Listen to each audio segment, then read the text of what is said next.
Chapter 9. Now the Lord spoke to Moses in the wilderness of Sinai in the first month of the 2nd year after they had come out of the land of Egypt, saying, Let the children of Israel keep the Passover at its appointed time. On the 14th day of this month at twilight you shall keep it at its appointed time. According to all its rites and ceremonies you shall keep it.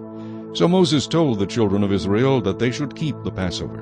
And they kept the Passover on the 14th day of the first month at twilight in the wilderness of Sinai. According to all that the Lord commanded Moses, so the children of Israel did. Now there were certain men who were defiled by human corpse, so that they could not keep the Passover on that day. And they came before Moses and Aaron that day. And those men said to him, We became defiled by a human corpse. Why are we kept from presenting the offering of the Lord at its appointed time among the children of Israel? And Moses said to them, Stand still, that I may hear what the Lord will command concerning you.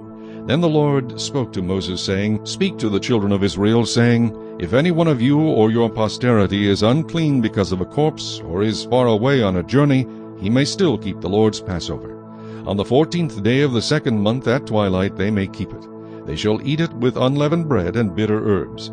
They shall leave none of it until morning, nor break one of its bones. According to all the ordinances of the Passover they shall keep it.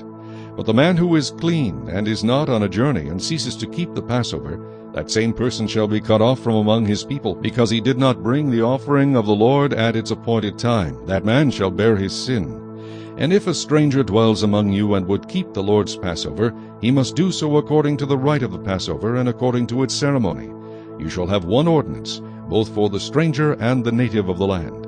Now on the day that the tabernacle was raised up, the cloud covered the tabernacle, the tent of the testimony. From evening until morning it was above the tabernacle like the appearance of fire. So it was always. The cloud covered it by day, and the appearance of fire by night. Whenever the cloud was taken up from above the tabernacle, after that the children of Israel would journey. And in the place where the cloud settled, there the children of Israel would pitch their tents. At the command of the Lord the children of Israel would journey, and at the command of the Lord they would camp. As long as the cloud stayed above the tabernacle they remained encamped. Even when the cloud continued long, many days above the tabernacle, the children of Israel kept the charge of the Lord and did not journey. So it was, when the cloud was above the tabernacle a few days, according to the command of the Lord, they would remain encamped, and according to the command of the Lord they would journey. So it was, when the cloud remained only from evening until morning, when the cloud was taken up in the morning, then they would journey, whether by day or by night. Whenever the cloud was taken up, they would journey. Whether it was 2 days, a month, or a year that the cloud remained above the tabernacle, the children of Israel would remain encamped and not journey. But when it was taken up, they would journey. At the command of the Lord they remained encamped, and at the command of the Lord they journeyed. They kept the charge of the Lord at the command of the Lord by the hand of Moses.